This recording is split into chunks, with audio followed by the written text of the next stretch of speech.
Good morning, hockey fans. What a night it was last night in the Stanley Cup Playoffs. Alongside Colby, Cohen, I'm Jonny, Lazarus. This is Morning Cup of Hockey presented by Betway. If you're going to place a bet on Betway, and please play responsibly. Remember, you must be 19 years of age or age of older. I actually just got a text from a listener and my friend Doug, who read, "It's going to hurt to hear Colby lash into the Islanders this morning. His junior team would never." And what we're talking about is the Islanders blowing a 3-0 lead. Their shot attempts were 128 or 110 to 28 for the entire game. The Islanders had one shot on goal in the third period, a total collapse. They could have been going home tied 1-1 in this series. Now they're down 2-0, and I think it's fair to say the New York Islanders are cooked. But Colby, what do you think? I can't believe we're going to start with the most pathetic team last Doug threw night. me off with the text. With all of the good hockey that was on TV last night, that's where you want to start. You want to start with that Islanders game. Look, the reality of that game is, as bad as the Islanders were, and even up at 3-1 or 3-0, I saw so many people, including Islanders fans on Twitter, saying that they were live betting Carolina when it was 3-0, because that's how much Carolina was controlling the play of that game. I mean, of all the games last night, I probably watched the least of that game just because it kept bleeding into the Bruins Leafs, and that game was just so much better. But you know, what a big win though for Carolina. I mean, especially because you guys felt like they didn't even play well in game one. I didn't think they were as bad as maybe you thought that they were. It wasn't that they didn't play well. It's that they didn't play up to what their standard is, which was what we saw last night. But like that Carolina team last night is the Carolina team you expect to see. Yeah, but if you look at the goals that the Islanders scored, like uncharacteristic goals. I mean, you rarely see Carolina getting outnumbered around their net more than once. And it happened on a couple of those goals. I mean, even the goal late in the period that when Cizikas went in on that forecheck, I think he took Shea off the puck, and then Barzal made that play into the slot. Like, you just don't usually see those holes for Carolina. And Palmieri's goal, same thing. Like, how does he get in and around the net? I mean, so kind of uncharacteristic for him and for them, but you could just feel it. Like when they got that power play goal to make it 3-1 and the building got really loud, you could just really feel that comeback like starting to roll for Carolina. Then they get the power play goal, and then you just knew. I mean, absolute mayhem though. To give up 2 goals in 9 seconds, I mean, that's the nail in a coffin for a team in the playoffs when you're that close to winning, or at least getting to overtime where it only takes a lucky bounce against a far superior opponent. But you can tell Doug that he doesn't have to worry, because it's look, they're outmatched. Yeah. They don't have a roster that can compete with good teams. They just don't. It's not anyone's fault but Lou Lamoriello. It is the only person's fault, because guys are doing what they can, but it's limited with the roster and the players that they have. You can't win this time of year without star players, and they've got some really good players, or maybe they have some star players, but they don't have those guys that can just break a game wide open and stand on their head and make a ridiculous play and just individually do things. It's such a done by committee type of team that you're not going to have success like that until they address their roster. I mean, that's so I didn't think this morning I had an Isles bashing in me. Like I really didn't. If anything, I give them credit for finding a way to, hang around for 2 games of this series, a series that I think you thought would be a sweep. I thought they'd win a game. You thought they'd get a sweep. Yeah, I said it'd be a sweep, and this game last night was kind of the effort I was expecting from both teams, but I also wanted to give credit to Kyle McLean. I was texting you about Kyle McLean in the first period. Islanders, I think, had 0 shots on goal with 6.5 minutes to go in the first period. The Canes were all over them, but the Canes didn't really have so much going in the first. Kyle McLean fights Stefan Nason, I believe it was, for Carolina, and then all of a sudden, the Islanders scored 2 goals in the next 6 minutes to go up 2-0 at the end of the first, and I was like, good for this kid Kyle, man. Like, I played U18 with him a long time ago. He was a 99. He was playing up with 96s. And, you could tell. So like a couple, maybe like 2 years ago, 3 years ago, U18s. Such a bad shirt. By the way, can we give Liam from Edmonton in the chat today? How about our friends from Oilers Nation up early, all the way out on the West Coast? And would it be 7:05 in Edmonton or 6:05? Does that go all the way to the Western time? I'm not sure exactly. Maybe I feel like they're only 2 hours. 7. Back. Okay, yeah. 2 hours back. back. So 7:05. So I can understand why Liam would be awake right now. But don't worry, Liam. He hasn't slept. Don't worry, Liam. We will get to the Oilers because there's plenty to talk about there. But we're gonna move along in how the games started last night in chronological order. But you've just got.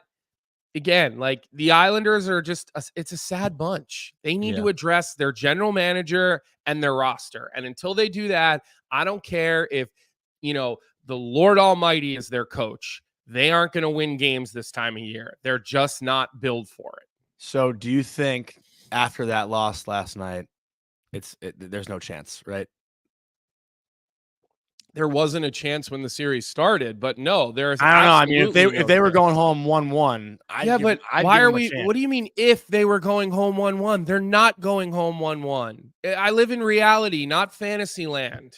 Okay, but so if they were going home 1-1, would they have a chance? I mean, what kind of question is that? They had a 3-0 lead and it slipped, and they had a chance to make this a series, and they lost. So I'm saying it's done. No, there's no chance. What were the shot attempts last night? What were the puck possession? Said it was 110 to 28 shot attempts. Come on, ridiculous. Islanders had 12 shots on goal for the whole game. Not enough mustache beard power on the Islanders. Yeah, they need like the Vinny Trocheck, Freddie Mercury look, or the Philip Forsberg, or the Stuart Skinner. Skinner's got a great mustache going, which I assume will turn into like a big beard by the end of this thing, because Edmonton is hoping to have a nice long run.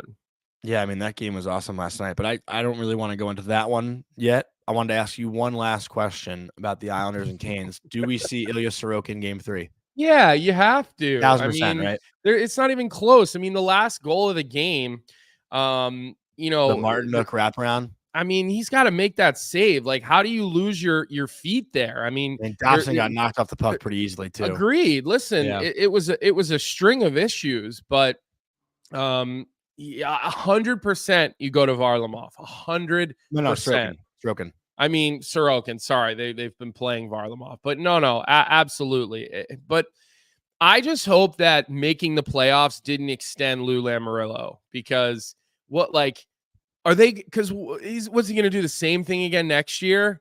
I mean, enough is enough. Like, give the Islanders fans a chance here. Like, let them at least go out and try to find some exciting players, guys who can get it done, and go out and try to literally find, more than just Horvat and Barzal offensively, and, find some speed. It's just, again, I feel more bad for Islanders fans than the need to get into Islanders fans, because it's pain that, they just keep replaying this old movie over and over again, and you're getting the same results. And, you should know better at this point.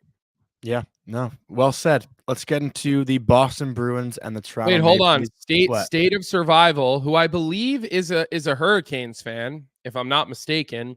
Prediction: Isles will tie up the series. No way. Carolina not as good on the road, and the Islanders usually beat Carolina in New York. I do not agree with that.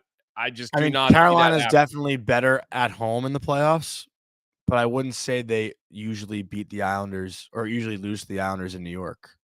I don't know if that's the case. I know Carolina's home record versus road record in previous playoffs has been very lopsided, but it's I don't know if I give the Islanders much of a chance here to tie the series.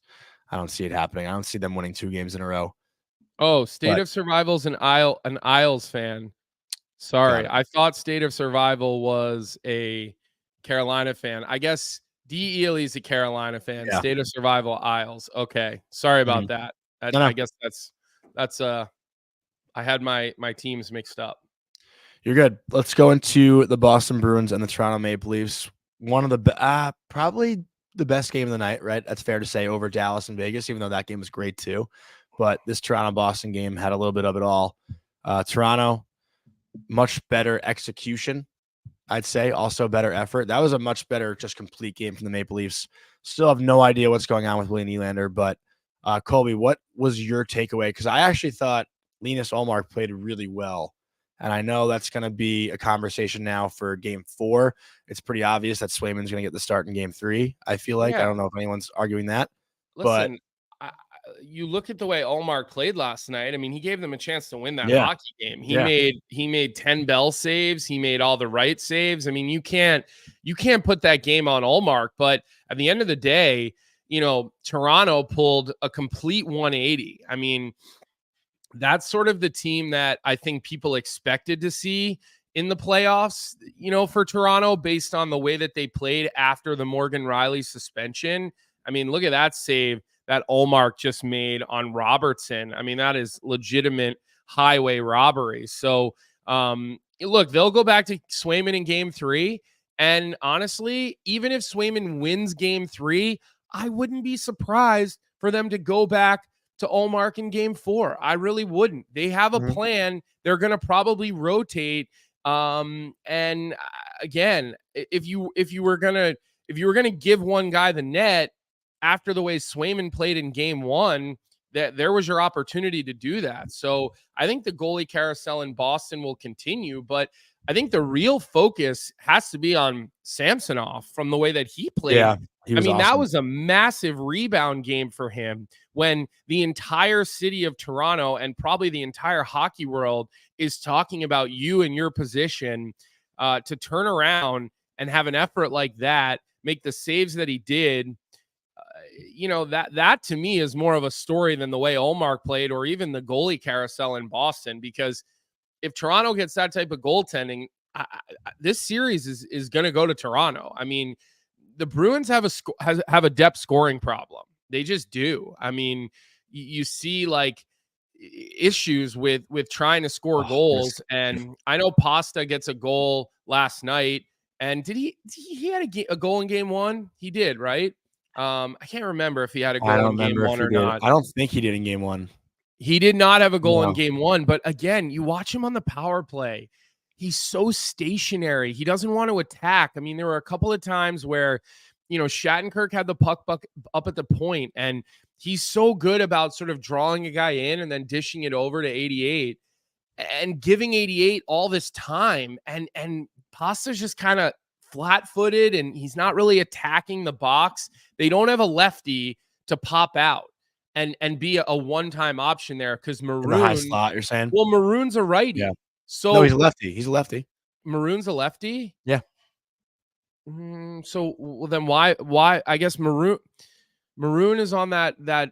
You're sure Maroon's a lefty? Can we? I'm 1,000% positive that Pat Maroon's a lefty. So I'm thinking about the formation of their power play. If Pasta's on the right side, I guess Maroon could pop out, but that's just not probably what they want him to do. Pavel Zacha, is he? I don't know what hand Zacha He's is. a lefty as well. He's a lefty. So I think, honestly, they probably need to just get Pasta to the other side and let him go play downhill. Because it's just that power play. I mean, it was a killer. They get a power play late in the game with an opportunity to tie it, and they never even get set up. They really didn't. Both units could not get set up. So, Vic's asking us why not put Marchand back up there, because I think the Bruins want to have two units right now, and I think they're looking for balance. So I think if Pasta's on one, Marchand's going to be on the other, and I think that's kind of what they're looking to do, and the balance that they're looking for. So, give Austin Matthews a lot of credit, Johnny. He was. I basically said I thought he no-showed in game one. I know people in our chat completely disagreed. And Jeremiah is saying in the chat right now that he didn't think Samsonov was a problem in game one. I mean, I just disagree with that. Jeremiah is also, he's thrown in some wild takes in the chat this morning. I wanted to read this one too. I was kind of biting my tongue, but he said, not one overtime game this playoffs have been an absolute bore. There haven't been very good games. This playoffs not been compelling. The only games that have been good are Leafs yesterday and Cats over the weekend versus Tampa. I totally disagree. I think almost every game has been entertaining. Well, I don't agree with you either, Johnny. I think that the Oilers game, I turned it off after it was 5-2. I thought that one was all Edmonton. The Vegas Dallas game I thought was great till the very end. The Islander game, I thought the comeback was amazing. What did you like about Vegas Dallas at the end? I said I loved Vegas Dallas. Oh, I thought you said it was great. And Dallas made it great at the end. They almost came back and tied it. Right. Okay. The only game that I thought was a bore yesterday was that Oilers game. That was the only game I really kind of turned off and stopped watching.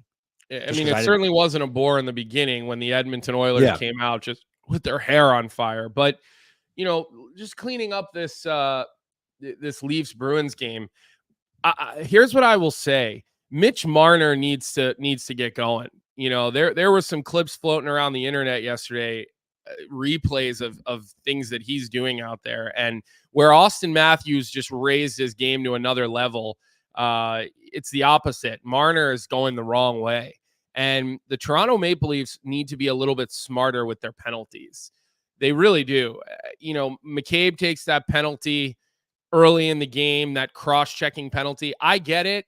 He's trying to be physical, but you got to make sure you're not the only one who goes. And they're continuing to take those penalties. Bertuzzi, Domi's done it. McCabe has done it. And I know the power play for the Bruins has been shit, but eventually it's going to bite them in the ass. And Labushkin had one at the end. I forgot about that one, which was another dumb penalty. That one was the one you and Vic were going off about, that one late in the game. I mean, it was just stupid. It's completely unnecessary. And Toronto's playing this really good playoff hockey game on the road. I mean, look, they get the split, which is everything you could ever ask for in the first round or any round of the NHL playoffs. But they're kind of doing it to themselves. They really are. And so they're going to need to clean that up. And if it's not this round where it bites them in the ass, if they're able to get through, it'll be the next round. It will eventually become a problem. Yeah. And after watching, Marner play, I know we had the debate before the playoffs started about, Marner versus Panarin, which guy has more pressure. Marner, man, he's under the microscope by all of Toronto. Well, he's in Toronto. I mean, it's not even comparable. This play itself, I think Jordan Schmaltz was the one who posted this video. Like, Marner just completely ignores the puck because he's afraid of getting hit by McAvoy. And was that McAvoy? Yeah, it was McAvoy. Who can hit, but still get in there. What are you doing? You have the clear path to the puck to get there first. And I mean, the question is Sheldon Keefe pulling him into the office today and showing him that clip? Because all you got to do is show it to him. You don't really have to say anything. It's just like, hey, man, this doesn't work for us. You make how much money? This just doesn't work. He just can't continue to be a passenger because Toronto's without Willie Nylander. I mean, that's becoming the story of the playoffs right now. Where's Willie? And they're going to get him back eventually. Who knows when, but they'll get him back eventually. But, Marner's got to raise the level of his game. He just does. And if he doesn't, excuse me, he's gonna be shipped out this summer.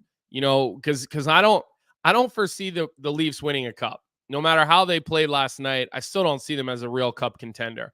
You see some of these other teams around the playoffs, and you're like, yeah, that the eye test just doesn't tell you Toronto's winning a Stanley Cup this year. So you got to wonder, like, which of the core four, and Marner probably brings you a pretty big haul of a return. If he doesn't up his intensity and not be such a passenger, I could see him being the one on his way out of Toronto this summer. I really could.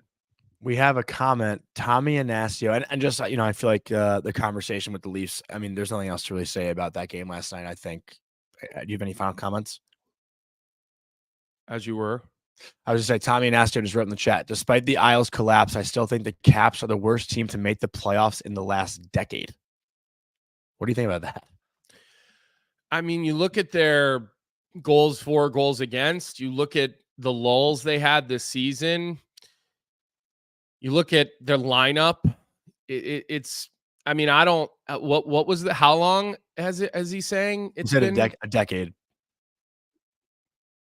Without like going back and looking and studying it, my all I would say is he's probably not far off. I mean, I'm trying to think of like one team. I can't imagine, the Flyers,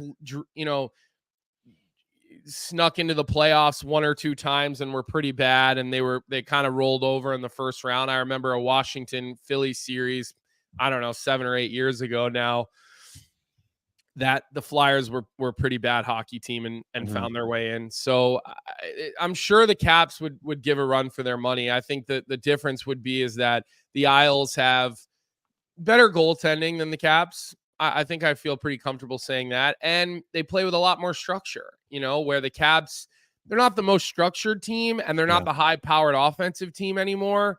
So that's kind of a bad recipe for the playoffs when you got to have one or the other, as we've seen on display over the course of the first, 4 nights of the playoffs.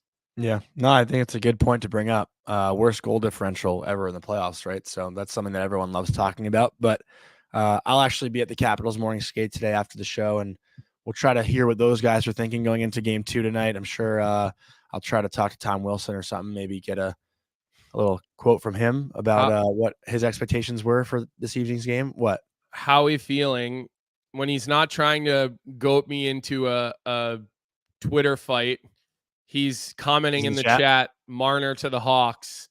We know how he feeling is a Hawks fan. And I know, knowing Kyle Davidson as well as I do, I don't think Mitch Marner is a guy that he looks at and says, this guy can help us win a Stanley Cup. So nothing that Marner has done in his career has said, I'm a playoff player. So you might end up seeing Marner, although he has, my guess would be he has no move, no trade. And I don't think you can pick a guy with no move in an expansion draft. I'm pretty sure that's the rule. So the Leafs probably would have to make it pretty uncomfortable on him to push him out the door. No move, no trade. Anyways, Howie, I see you. I see you on Twitter trying to goat me into a fight. I see that. I'm not taking that bait. Try again, pal. Try again. All right, let's go into the late games last night. The Oilers and the Kings. Edmonton comes out flying. Connor McDavid, 5 assists. Zach Hyman, a hat trick on Passover and an assist, a 4-point night for him.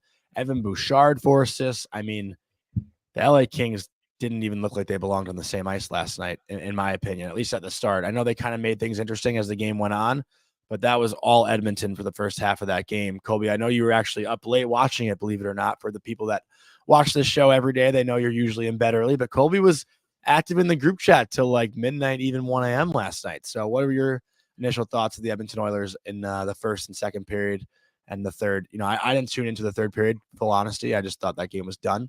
But what was your takeaway?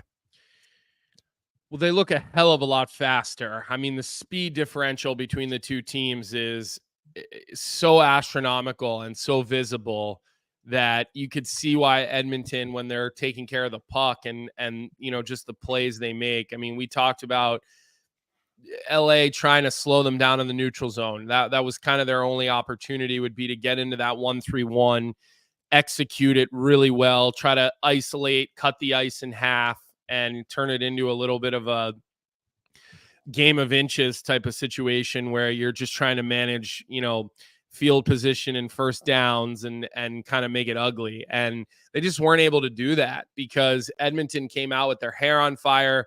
Tyler Yaremchuk sent me a video of the introduction, or like sort of the pregame pump up when the lights go off at I know it's not called Rexall Place anymore, but and so it was just absolutely jumping and electric in Edmonton. And I think the Edmonton Oilers fed off that. They fed off their fans. They got off to an unbelievable start. And I think that's something Edmonton's going to probably try to do is come out with their hair on fire, get ahead. But what I didn't like is how they got a little careless with the puck in the second half of the game.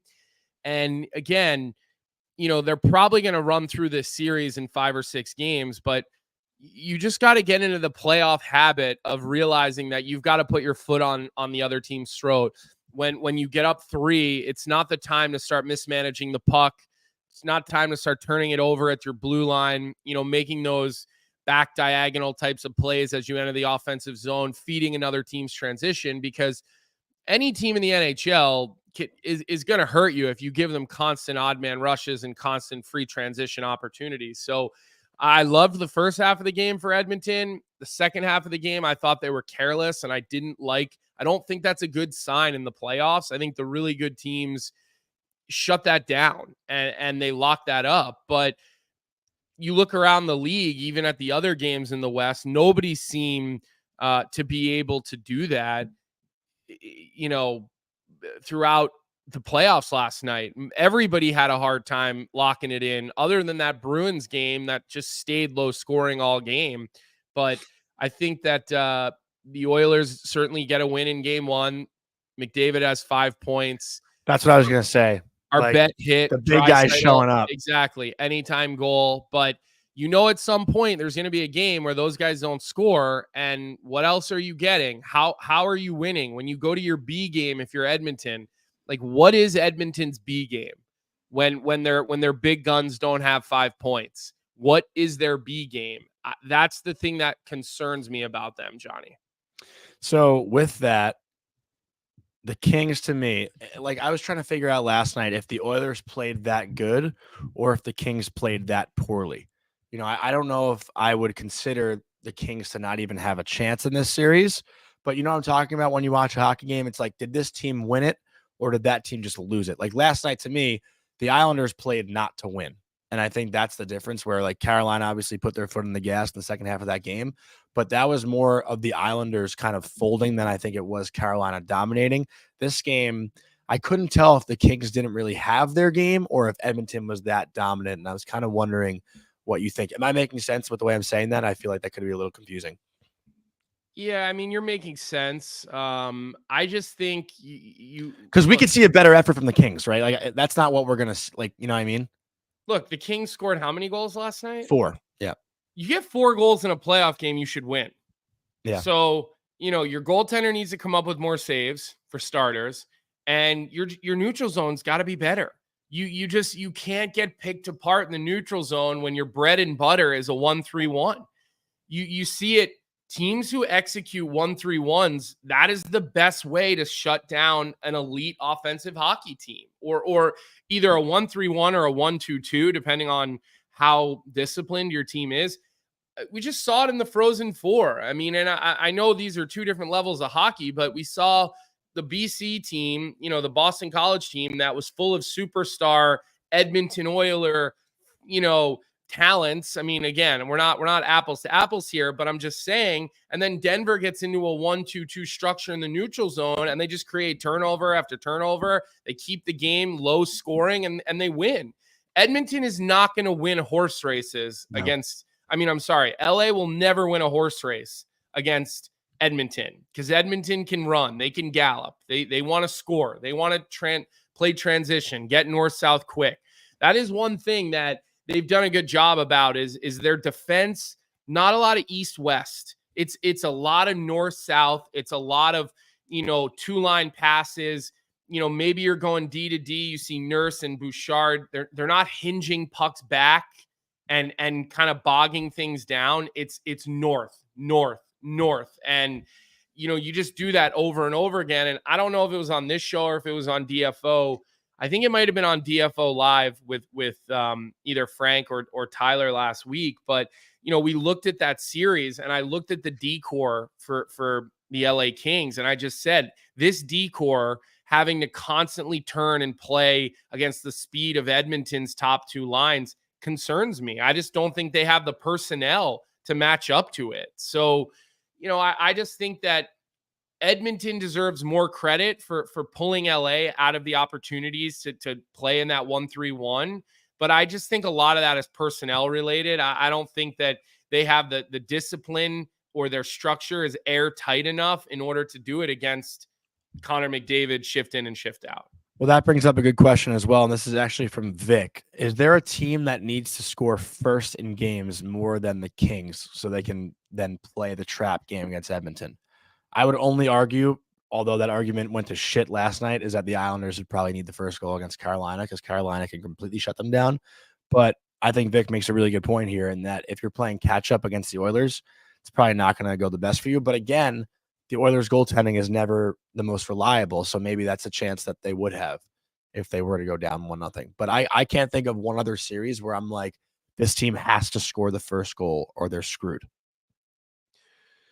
Yeah, well, Jules Winfield in our chat says the Kings goal, one was off Nurse's skate, one was off the CC breaking his stick, which I don't know if you saw that highlight or if you saw that goal where CC's stick snapped. He was getting ready to go D to D. His stick snaps. Then he just tries to whack the puck, and he whacks it right into a 2-on-1 and bang, bang in the back of the net. Look, you're right, Jules. That goal was, just terrible luck. When it rains, it pours type of luck. But when you go back and you look at the second half of the game, I bet you the turnovers where Edmonton had very few turnovers through, 25, 30 minutes, maybe a little less than that. I bet you they turned the puck over and they were a little more careless with the puck. And they can beat Edmonton on talent. They just are so much more talented. But if you're Edmonton, you're trying to build. And that's a thing in the playoffs, right? And having lived it, and when I say lived it, just the overall experience, obviously I wasn't in the lineup every night, but the amount of meetings in the playoffs and the amount of video and the amount of sort of game planning, it's a whole nother level than the regular season. And what you talk about within the dressing room is building. Is every game you're trying to build off things. And if you don't do something well, like Edmonton or LA doesn't play their 1-3-1 well, they'll get back to the video and they'll look at it. And you're just trying to build one brick at a time and, see your team get better. And when you lose, you're trying to make sure that you took 3 steps forward in the game where you won. You didn't take 3 steps back in the game you lost. Maybe you took 1 step back in the game that you lost, because at the end of the day, this is a marathon. This is 2.5 months. It's 16 wins. It's a bumpy road. There's nothing smooth about it. There's highs and lows. And so as a team, you're trying to manage that. And where Edmonton can say, look, we won. I also just think that there's areas that they'll want to clean up. That's all I'm saying, Jules, to just address that your comment. Yeah, was it a dominant performance? At times it was. But do you feel good about 4 goals, giving up 4 goals in a playoff game? I wouldn't. That doesn't make me feel warm and fuzzy, thinking of who their next opponent could be, because they're going to play who? The winner of is it the winner of Dallas Vegas? Is that who they see next? I don't have the bracket up in front of me. I believe so. Let me just double No, check. actually they don't. Now that I'm saying it, they're on the bottom side of that bracket. So Dallas plays the winner. Dallas right. Vegas would play the winner of Winnipeg, Colorado. Right. They'd play the winner of Vancouver, Nashville. So their path, Edmonton, is so much easier compared to if they would have had to start with Vegas. But you just want to make sure you're building and you're managing pucks and you're not, 8-6 doesn't work, we saw those games against Calgary a couple of years ago in that series that were those high flying, crazy games. And then they got into the next round and things looked a little bit differently. So I'm not dogging the Edmonton Oilers by any means, Jules. I'm just telling you through, 3/4 of the game that I watched, that's just what I saw. It turned into, or it was what could have been like a perfect game one that turned into something that you don't really feel that great about, right? Winning 7-4 over winning 4-1, 5-1, whatever it could have been. There's still a lot of things to fix for them, but it's a good start for the Oilers. I mean, last year, my concern for the Oilers in game one, when they went up 2-0 or 3-0 last year, I think in game one against LA, they blew that lead and LA ended up winning in overtime in game one. So that's something you can kind of at least be positive about, is that they held on to the lead, although it did get a little bit ugly toward the end. They were able to hold on, and now they build and can hopefully go up 2-0 here going back to LA. Because let's be real, I don't think LA has any business making this series, longer than 6. I don't see a 7-game series happening here by any means. No. I'll be surprised if LA even wins 2, to be honest. Yeah, I mean, it could very well go that way. It really could. You got to think they're going to show some pushback. I think teams are more than ever. Going home down 2 is less concerning to teams more than ever for whatever reason. But the idea is obviously always try to get a split and come sort of regain that opportunity for home ice later in the series. And that's kind of what a split can do for you. So it's definitely some high moments, some low moments. But again, I think we have the same questions about Edmonton today after a win that we had kind of going into the playoffs. Let's get into Vegas and Dallas. This game was very, very thrilling. The Golden Knights hang on and win 4-3, even though Dallas outshot them 2-1. It was 30-15, which was the game total. Any concerns for Jake Ottinger here in game one? Also, I do want to say Mark Stone scoring the first goal of that game is just fucking hilarious. Script writers popping off here in the postseason. 2 nights ago, it was Rempe scoring the first goal for the Rangers, and this one, it's Stone scoring the first goal for the Golden Knights. I mean, the people that are haters are probably freaking out about it, but it is what it is, man. Good for Mark Stone to score that one. He actually made some really good plays, too. Late in the game, Stone, I think, stripped Robertson in the neutral zone. Made a really good play to prevent him from having a chance of scoring, too. He definitely, his ice time was not guarded by any means. Stone played and played a full slate. I'm not going to bother trying to pull up windows on my computer because that's when my camera always flickers. But Stone was good. He didn't really look like he missed a beat. And when you get a goal early like that, your confidence just comes flying back and you just feel so into the game, so good. What a bad draw for the Dallas Stars. I mean, we did our playoff picks for DFO, and every single person, 1, 2, 3, 4, 5, 6, 7, 8, 9, 9 of us picked Dallas. And I think that's just based on the fact that nobody felt really confident in the way Vegas played down the stretch. And I think this is pretty wild how aligned everyone is. The goaltending. Nick, put that back up.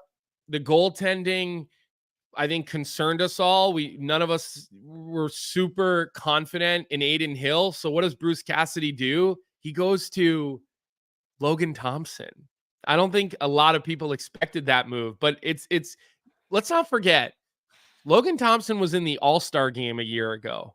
This was not a guy who has never had success in the NHL. It just so happened that Hill sort of beat him out down the stretch when he was battling injuries last year and then got hot in the playoffs.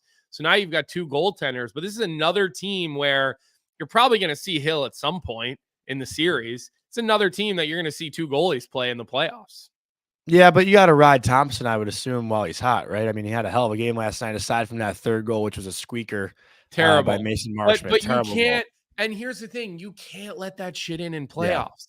Yeah. I mean, is well that as he played at times in that hockey game, that's a dog shit goal. That is imagine when you're down and that goes in. I mean, that deflates your entire bench. So I think the Golden Knights still have some question marks in goal, but you see at the end of a game when Dallas is trying to score, you've got to score a goal against Pietrangelo and Noah Hannafin and Jack Eichel's on the ice. And what a 200-foot player he's become. I mean, his game with Bruce Cassidy has just gone to this unbelievably offensively gifted, talented 200-foot player Marchessault always raises his level in the playoffs. Carlson really just understands his role and who he is, especially come playoff time. You watch one thing about both of those teams, but I think Vegas had the upper hand last night. They're just so good with their sticks. Like, how many plays do they break up with their There's sticks? no room. It's unbelievable. And look, you've got 2 head coaches on the bench in Vegas. You've got Bruce Cassidy and you've got John Stevens. And I know other teams have that as well, but John Stevens is probably the most underrated assistant coach in the NHL. He should be a head coach. Did you play under him? What'd you say? Did you play under him? I know he was in Philly for a long time. Never played under him, but I skated with him in the summer. He had two boys that were probably about 5 years younger than me and maybe 7 years younger than me, Nolan and I think John as well. And John. Yeah. And they played at Northeastern. Yeah, they were sick. Nolan Stevens I played against my whole life. He was sick. So John used to run summer skates for us all, for the local guys. I mean, he's so good with details and teaching. Even in the summertime, he was on us, details, teaching. Like, if my stick wasn't in the right position in a drill in the summer, like, he'd come over and say something to me. So I think he's a really underrated part of the success of Vegas is back end. I mean, granted, they've got the talent, but look how they play together. They're very connected, those D pairs. Are we putting Dallas on fraud watch? No. Or we don't give them that because they're playing a really good team? No. First of all, it's a 1-goal game. They got subpar goaltending from Ottinger. You're playing against a team that comes out and has way less pressure on the road. Don't forget that. Dallas is going into this with crazy high expectations. Dallas claws their way back into that game. They had plenty of chances. They controlled play late, but again, it's going to be a war. The other cool thing about that series, especially the games in Dallas, and I saw G tweeted about this, and it's funny. I was thinking about it watching it. That camera angle for those of you who get to watch on ESPN, or actually, it might actually be for Sportsnet too in Canada, because that might be a world feed. I'm not sure. The game camera angle is so much lower at American Airlines Arena in Dallas, if that's what it's still called. I have no idea, but it gives you such a better feel for how big the players are and how there's just no room on the ice.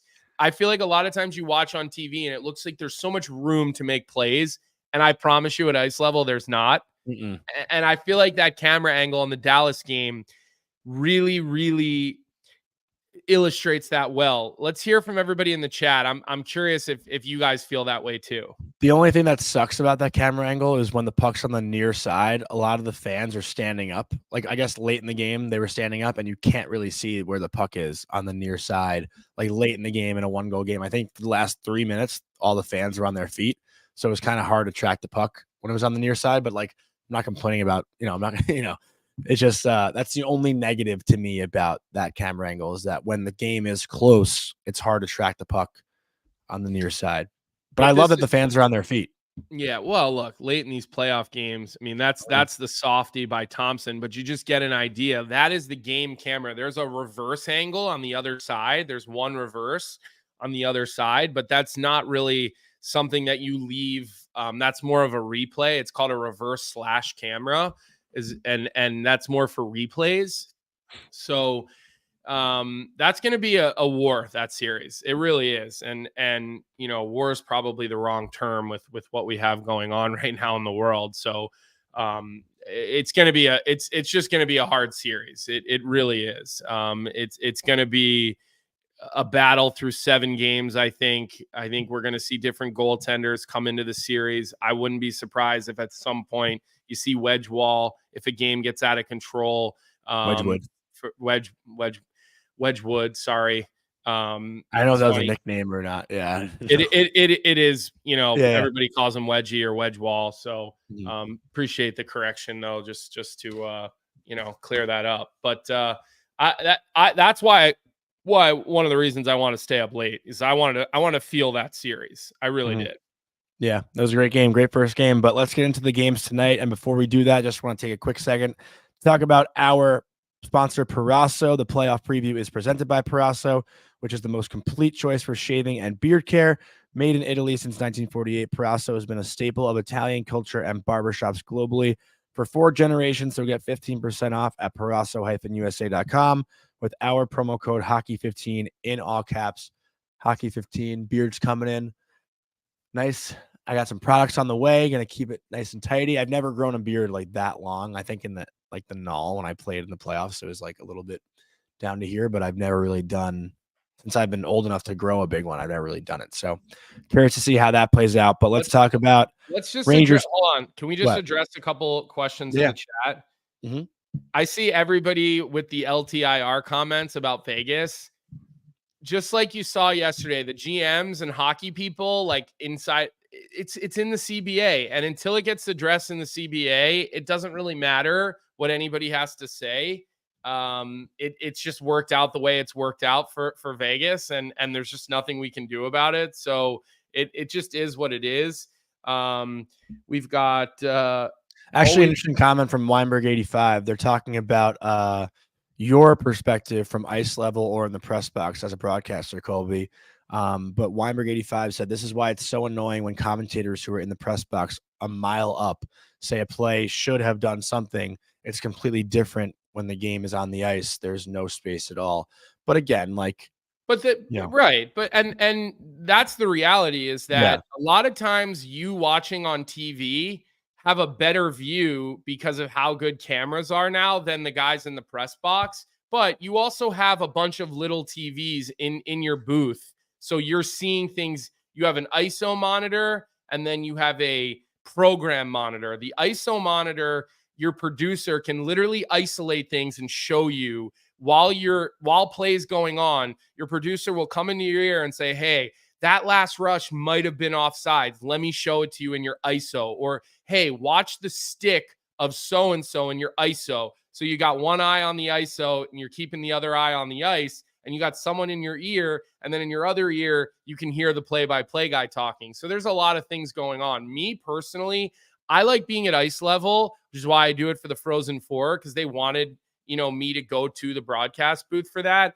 But I also like working on a 3-man team. Like I like having a color analyst in the booth and me being down between the benches, because it just gives us an opportunity to see things a lot differently. One guy sees, bigger picture, and then one guy at ice level can see more detailed type of things. So the one thing that ESPN doesn't really do in the playoffs, other than with Ray, they put the reporters,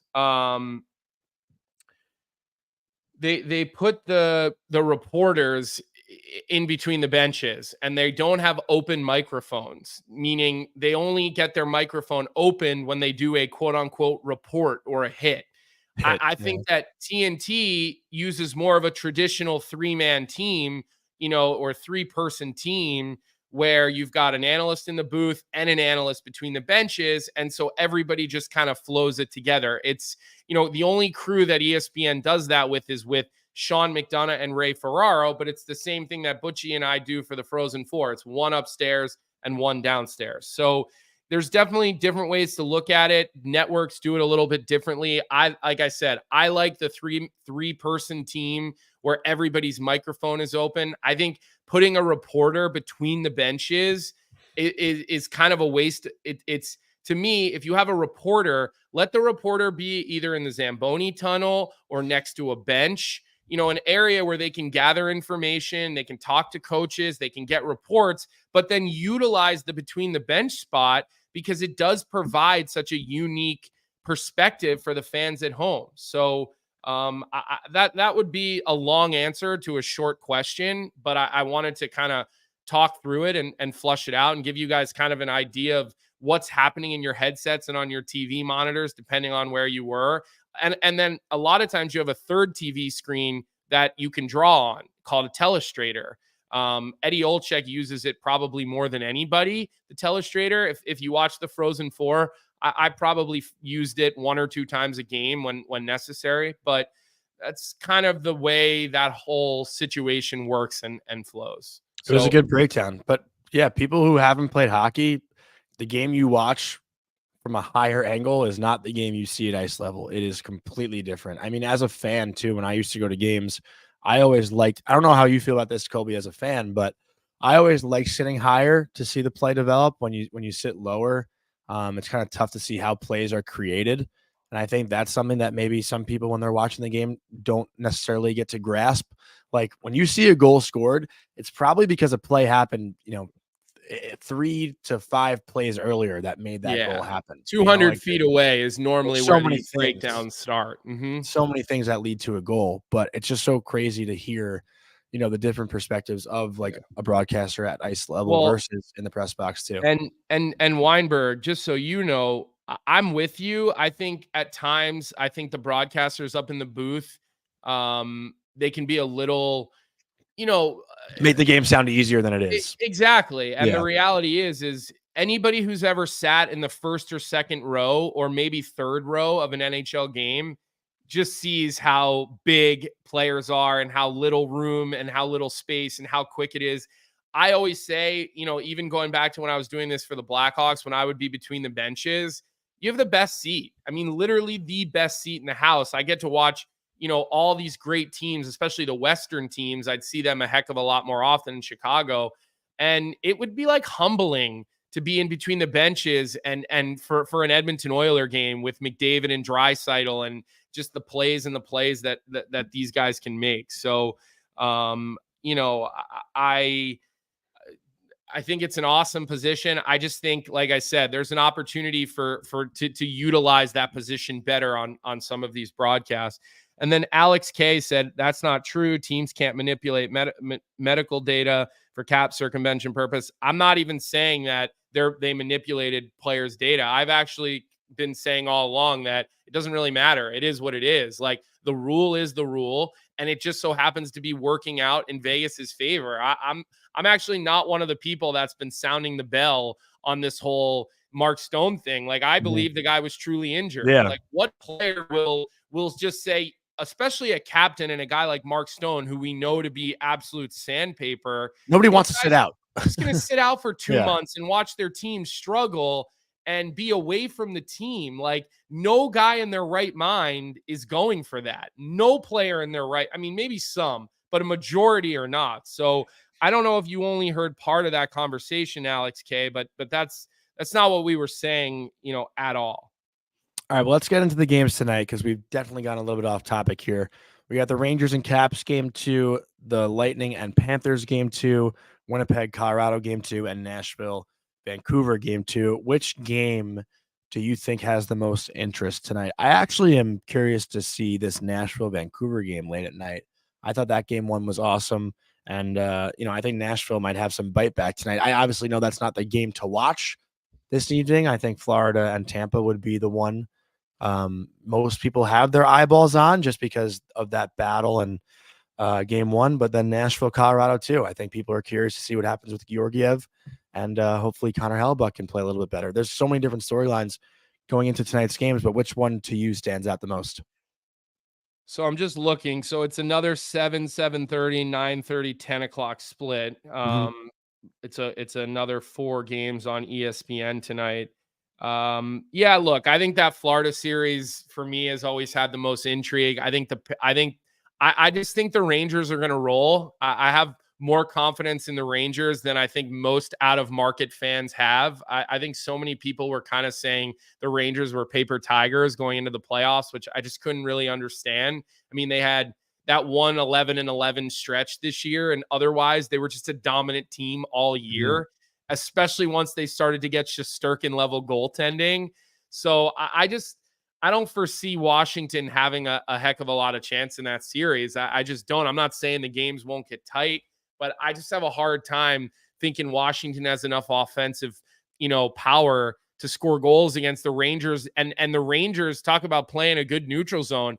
LA could take a page out of the Rangers neutral zone because the Rangers are executing. Now, granted, they're not playing, executing against Washington and executing against Edmonton are very different. A little bit different. Look, you can see why Washington desperately tried to pull Ryan Leonard out of school because he would be playing on the first power play unit in Washington right now. He would probably be playing on the first 2 lines in Washington right now with, some of their big boys, whether it's Oshie, whether it's Ovechkin, because that kid can score, he can create, and he can play physical, he can skate. That's why I'm surprised he didn't go. He would be impactful to the Washington Capitals right now in the playoffs. Do you not agree? No, I completely agree. But again, I think the Capitals also know what they're up against, and an extra year of college never hurts somebody, right? No, I I agree. think they're thinking I've long term. never heard of an over seasoning. I think it was the smart move for the Capitals long term. And I know it wasn't really their decision. I was just going to say, not their decision. No, of course. But I still do think Ryan Leonard's going to come in an even better player next year when he joins the team than he would have now. Do you think if Smith signs, because I'm hearing Smith is signing, that the word is that Smith is just waiting for the draft? I don't know if he's waiting for the draft or he's still thinking about it, but if Smith signs, do you think Ryan Leonard changes his mind like Cooley did last year? Because remember, Cooley said, I'm coming back. And then all of a sudden, 2 months later, he left. So do you foresee that? Because I think he's a flight risk if Smith leaves. I don't think he will. I think he'll stay. Also he's kind of a local kid. He's from Amherst, Massachusetts. It's one more year to play a little bit closer to home, have your family come watch you play. And you can't take that for granted, right? Yeah. But it's so many people. Once you leave college, you're never going back. I know, but it's hard. Look, it's so hard to turn down a top 6 role in the NHL. Like Cooley, it's not like that's going anywhere. They said you're going to play in the top 6 in the NHL. Like you're not going to the American League. Like very few guys get told that. It's hard to say no to that. It's gonna be hard. I don't think it's going anywhere though. Say no to that. I'd be interested to hear from Cooley now about if he could go back and change his mind. Not that he would have any regrets or anything, but all the college coaches say this is your one chance. You never can come back here once you leave. The NHL will always be there. Speaking of the Tampa Florida series, and then we'll address you in a second, New York Marine. Saw yesterday Devine, the leading goal scorer from Denver, is going back to Denver for his senior year. He's a Florida draft pick. I assume that means he ends up a free agent and he doesn't end up signing in Florida. That would be my assumption. Which would be the best for him, probably, too. Exactly. Don't know his situation specifically, so don't hold me to it. New York Marine, is BC in trouble if both Smith and Leonard leave? I don't think so. They're bringing in Hagens, who's a one of the top prospects there is, maybe the number 1 recruit in all of college hockey. They also have the best goalie in college hockey. Their whole decor is coming back. Their captain is coming back for a 5th year. All those defensemen, Fortescue, Miettinen, Hershchuk, they're all going to be Minetti. They're all going to be sophomores now. So BC, I think, will be back at the Frozen Four next year for the record. So we're getting a little off topic with that. Sorry, that's my fault because I made that comment about Ryan Leonard thinking he could be doing damage in the playoffs. Well, I agree with you. I agree. Well, doing damage is different than having an impact. Yeah, okay. Having an impact is a better way. I don't think he'd be doing damage. Well, I don't think nobody's going to do that much damage in this series against New York. Exactly. As long as they continue to play discipline and manage the puck, they played a good playoff game. That was a good playoff game by the New York Rangers. So, let's see how they respond. We can't overreact after one game. You think Colorado Winnipeg is going to be a horse race again tonight? I mean, I know we can't imagine Hellebuck letting up 6 again, can we? No, but does Georgiev guarantee get the start? I think a Noonan is still sick. Yeah, he is. I saw yesterday he was still ill, so he's not skating. Yeah, I would say I think he gets the start. I don't know. I think Winnipeg wins like 4-1. I don't know how long his leash continues to be. But what do you put a third string goalie in? Well, look, I think that if you have any plans to thinking you would need Georgiev later, which you definitely will, I don't think you can leave him in for 7 again. That's all I'm saying. But he's starting every game, right? Right, but I'm saying that's why I think his leash gets a little bit shorter. I think a couple of is the backup. Couple of softies that go in, I think his leash gets a little shorter.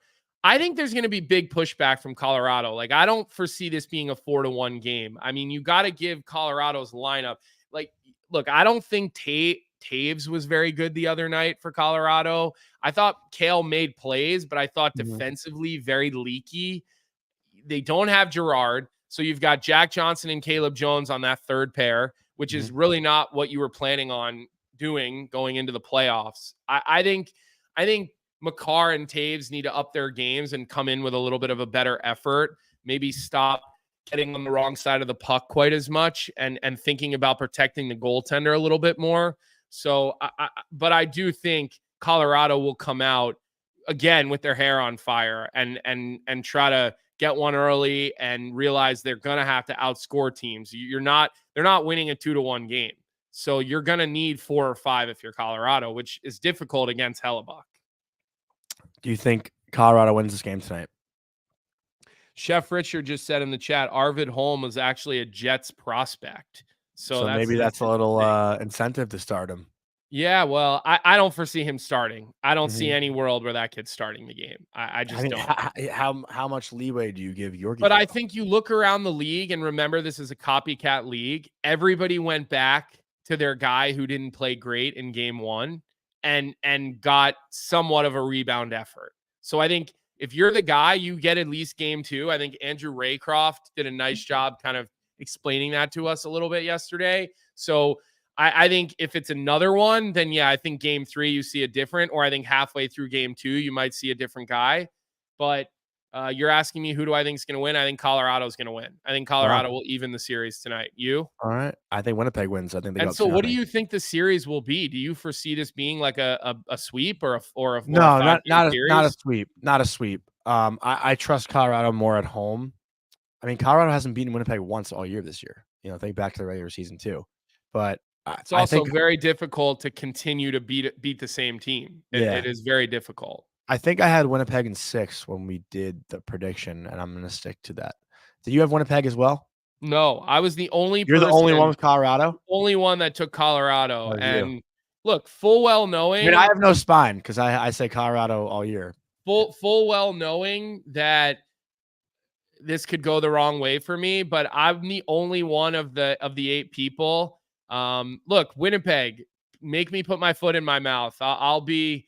Winnipeg continues to play a great brand of hockey, and I love Rick Bowness. I mean, of all the people we deal with in the media, he's one of the best. So I'll be happy for the city and the town of Winnipeg. But look, I will say, like, I always show a little bias towards Colorado. I just do. The family connections to Colorado. It's the place that drafted me, played games there, still close to people in the organization, still.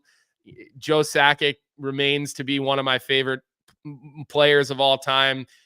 Somebody that even when I get to see him now and we know one another, I still get super excited. And, the little kid in me comes out anytime, I get to be around Joe Sakic. So I will always have a little bias towards them, but I still think Colorado is a good team. I really do.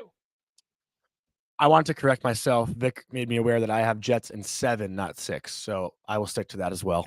I hope Colorado makes it a series. I'd rather see Colorado all win. Year. What did you say all year? The West runs through Colorado, and then they shit the bed toward the end of the season. But all year, I still am rooting for Colorado. I just think Winnipeg will win. I'd rather see Colorado get by. I like watching Colorado play. So the only thing I would say if Winnipeg does win. We saw the issues with tickets this year, and there started rumors started in game 1. Rumors started to fly, so it's good to see that whiteout. It's good to see that building rocking. John Butchergross told me it was one of the coolest atmospheres he's ever been to. Pat McAfee was raving about it all over social media. Can we just do one thing? Can Winnipeg wear white jerseys tonight? Why is there a whiteout without Winnipeg wearing white jerseys? And I'm sure that's the league. I'm sure that's the league, not the Jets. But what the fuck? Let your hair down, Gary. Let's have a little fun. You turn on the TV and you're a casual fan and you're deciding between NBA, NHL, whatever, and like obviously there's no comparison in my opinion, but like you see the visual of the whiteout with the white jerseys and Winnipeg scoring a goal and all those guys celebrating and all the people ringing their towels and all the white shirts in the stands, you're like, holy shit, this is unbelievable. Like the visual draws you in if you're the casual hockey fan. So like get them the fucking white jerseys to play in the whiteout. I love watching the Penn State whiteout at Pool Ice Arena. So sick. Kind of reminds me of that too. John said, Colby thinks the Jets are frauds. How do you take that from everything that I just said? I did not say. John, that is a classic case of hearing what you want to hear, not hearing what I said. I'm guessing you're kidding, but seriously, come on. He said LOL at the end. Okay. He did say LOL, but I don't know if that's LOL. Yeah, like, I don't know if it's like idiot or LOL. I'm kidding. It's probably a little of both. We do know at least 50% of the chat thinks that I'm an idiot. At least 50%. I might be undervaluing that number. All right, well, let's get into the Betway bet of the day. We talked about this game earlier. Our bet hit last night. Draisaitl to score a goal. Colby, what's the play tonight? Well, we hit last night, like you said, and our partner and our friends at Betway are still giving us the opportunity for a $200, free reimbursement if your first bet loses. And as I tell you every day on this show, use the QR code on the screen, create your account. The QR code will, link you up on their back end, and make sure that after you make that first $200 bet, if it loses, or let's say you make a $500 bet and it loses, you get that $200 back right into your account. It'll be instant. You'll have it right away. You can continue to bet on games, bet on sports. This is a great time of year. You've got playoffs going on in different leagues. There's other sports that are starting to pop up as well. So take advantage of the offer from our partners at Betway, available only outside of Ontario. Please play responsibly. As always, we will always tell you that. Must be 19 years of age or older. And look, at the end of the day, we won last night. So that's the beginning of what will hopefully be a winning streak. All right. It has happened before. You string a couple together, you start feeling good. The coffers are full. Our friends at Betway like when the coffers are full. I think they get happy when people win because so many people lose. They're like, all right, we don't mind paying out this poor schmuck who finally won a bet on our platform. Tonight's bet of the day, how about plus 140 on the money line, Tampa Bay to win? Not a lot of people are feeling confident that the Tampa Bay Lightning are going to split this series on the road and go back to Tampa 1-1.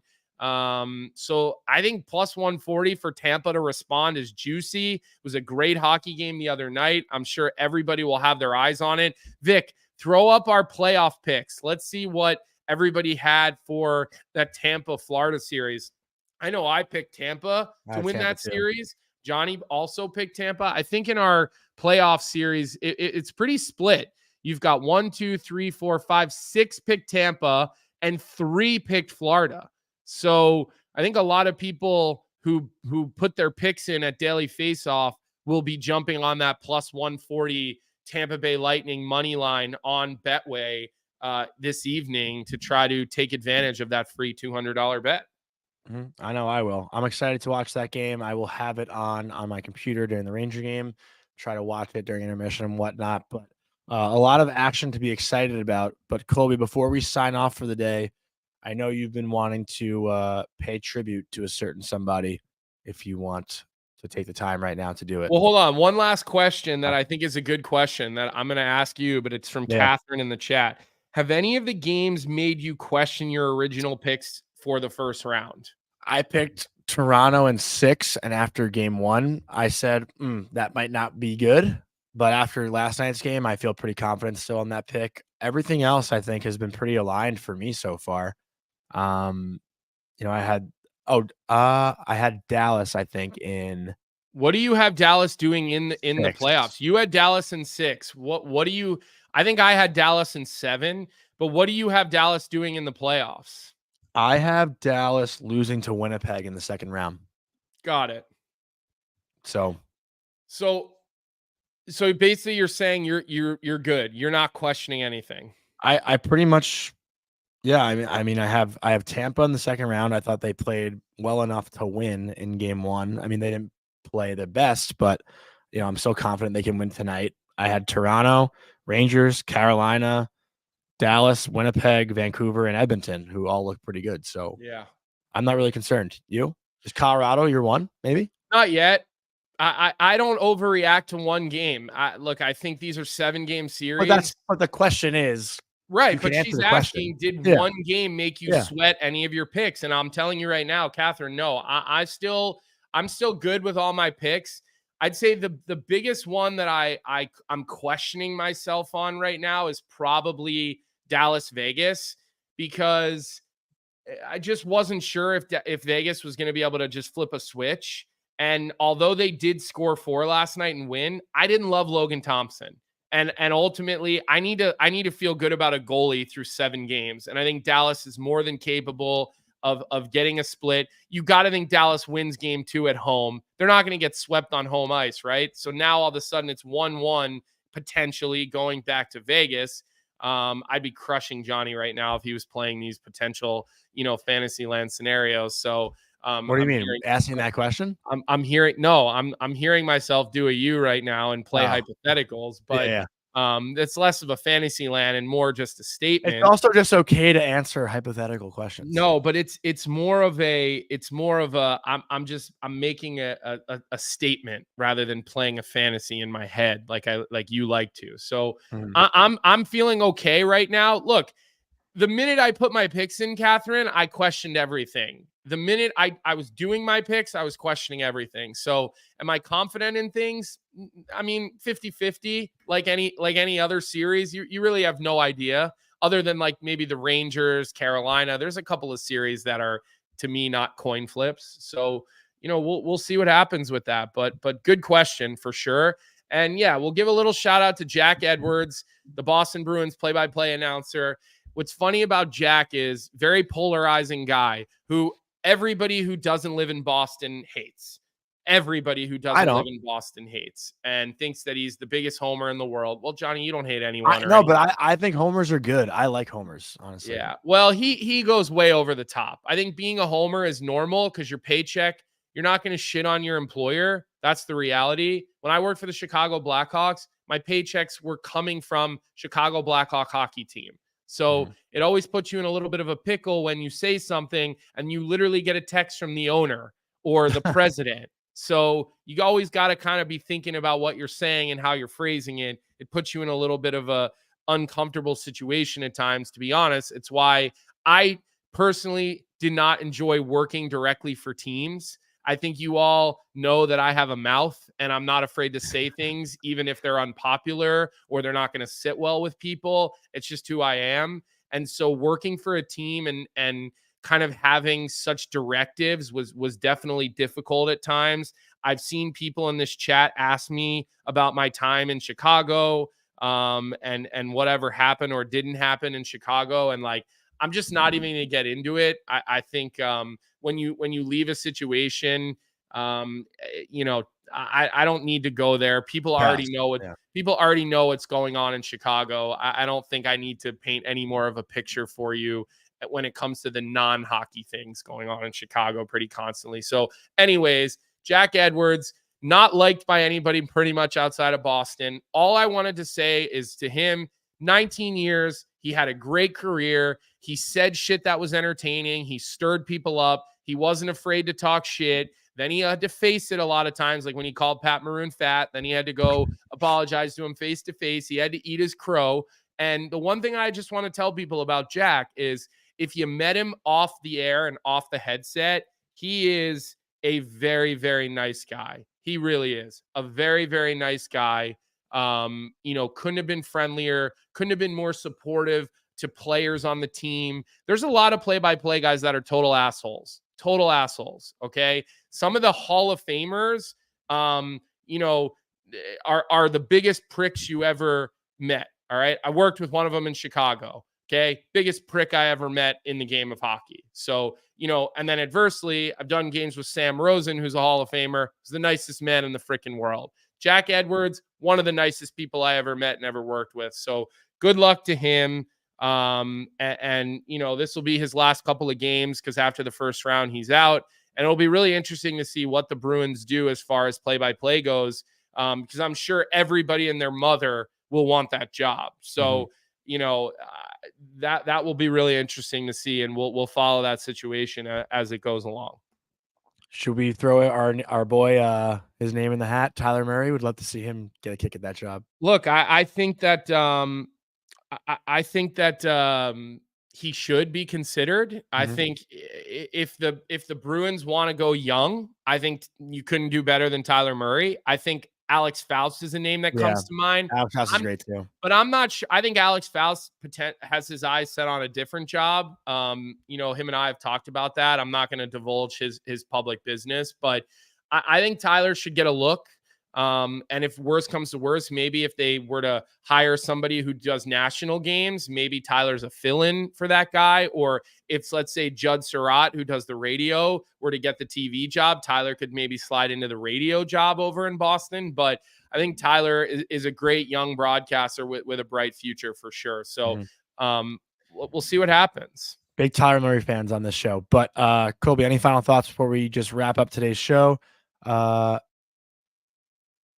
Just seeing this comment here. Oh, Lindy Ruff in Buffalo announced as the head coach. Just a quick thought on that. I'm happy to see Lindy get a job. I got to hang out with him at the draft in Nashville last year, and I've gotten to become friends with his son, Brian. Great people, so nice. And I know the city of Buffalo loved Lindy Ruff during his time there. Obviously, there is that nostalgia feeling that Kevin Adams made sure to bring up and basically, put the kibosh on that for the hire. But I think it's cool to see Lindy get this job back in Buffalo, although, sometimes you do want to see new voices in the NHL. I wouldn't have been upset to see someone new get a shot at that. Like, I'm also happy Michael Pekka is hopefully going to stay in New York. I think he's done great with the Rangers, but your thoughts on Lindy Ruff being hired by Buffalo? I thought it was a pretty quick turnaround, though. They had the whole offseason to find somebody. Well, I think you could have waited to see who was fired after the first round. More names could have become available. I don't know, man. To me, if he had to come out and say we didn't do this for nostalgia, they did it for nostalgia. Yeah, I agree. Look, I think the whole way Kevin Adams became GM and, the whole situation in Buffalo has always been a little bit bizarre. Kevin Adams was working in the business side of the operations. And then one day, I think was Botterill the GM. Botterill gets fired and that crew gets dismissed. And then here comes Kevin Adams from, the business ops of the organization, running day-to-day player ops of an organization. So it seems like a weird move. I think Buffalo needs somebody who brings a lot of structure, a lot of attention to detail. Is that Lindy Ruff? I guess it remains to be seen. I'm with you. I would have not minded to see someone new. Yeah. I know Alex talked about it last week. He said Lindy Ruff was his favorite coach growing up. He's a Buffalo kid. Like, he's fired up about the hire. I was talking to Tage Thompson a little bit yesterday. His brother Tice, who played for Lindy, for the Devils, loved Lindy Ruff. So, I think there are a lot of good things about this hire too, from the players' perspective. Maybe the fans aren't as happy about it. I didn't mean to cut you off, though. Sorry about that. No, listen, that's fine. Listen, you don't have to apologize for cutting me off. For the I have respect. Okay? I have respect for people, and if I cut you off, I'll apologize. I'm not just gonna. You don't have to apologize. So we'll see what happens. I'm not sold on the hire. I'm really not. But we've been talking about Buffalo as this up and coming team for long enough. Like, when's it going to happen? Are they going to make a big push for Patrick Kane this summer? I always hear that. I don't think it happens. I don't see him going back there to play. I really don't. It will be interesting, though, to see if they make a push for him. I don't think that's quite what they need. I think they need sandpaper. They need speed. They need depth. They get shallow pretty quick in Buffalo. I think their back end is taking form. So now I think you need some coaches that are structure types of coaches and systems. Again, I don't like the word system, but structure coaches, because there's no such thing as a system. It's getting into your structure and making the right reads within the structure of your team. So we'll see how it plays out. I just thought it was weird. I'm with you. I thought the timing was weird. And I thought it was a hire that I did not foresee happening. Pretty I love all the Sam Rosen love in the chat. When we were talking about that, though, Yeah. I saw like 4 or 5 comments about Sam Rosen who just love the guy. Anytime I watch a Rangers game, I always choose the home feed or whatever the feed Sam is on, because it's just there's just nostalgia there, and I love Sam as a person. So, and I think him and Micheletti do a good job. I really do. I know Sam has lost his fastball and he kind of misidentifies guys at times, and that happens. But makes for good humor though. He still has that voice, and it's a power play goal, sounds great, and kind of that throaty call that he has. Like I don't know. I still love Sam. I mean, it's pretty cool for me when I sit in the press box and I actually like hear him in my ear, and not, it's like it's still something that I've got had a hard time getting used to. They've got Kenny Albert on radio and Sam Rosen on TV. Talk about a power media booth for the New York Rangers. And Faust does radio too sometimes when Kenny can't. So yeah, well, when Kenny's out doing Knicks TV or whatever else, the other 700 sports that Kenny Albert calls. Yeah, but great show today. Went a little longer than we had planned, but a lot of hockey to talk about, a lot of action going on, more hockey tonight. I got to head out and head to the Capitals morning skate. Hopefully can get something good out of them. But Colby, any final thoughts before we wrap up today's show? Big thank you to everybody in the chat today. Big thank you to Vic. The chat really kept us going. Yeah. I mean, the chat kind of tacked on another 20, 30 minutes of the show today. They always do. Jeremiah said, I see what you did there. What did I even do? I don't know what he's referring to. But yeah, let's call it a day. See you all at 9 a.m. tomorrow. Enjoy the hockey tonight. What's up, hockey fans? If you enjoyed that video, then you need to be hitting the subscribe button right here at Daily Faceoff. Exclusive interviews and analysis from our hockey insider Frank Saravalli, fantasy updates from Brock Sagan, and a daily live show at noon Eastern, Monday through Friday. You don't want to miss any of the fantastic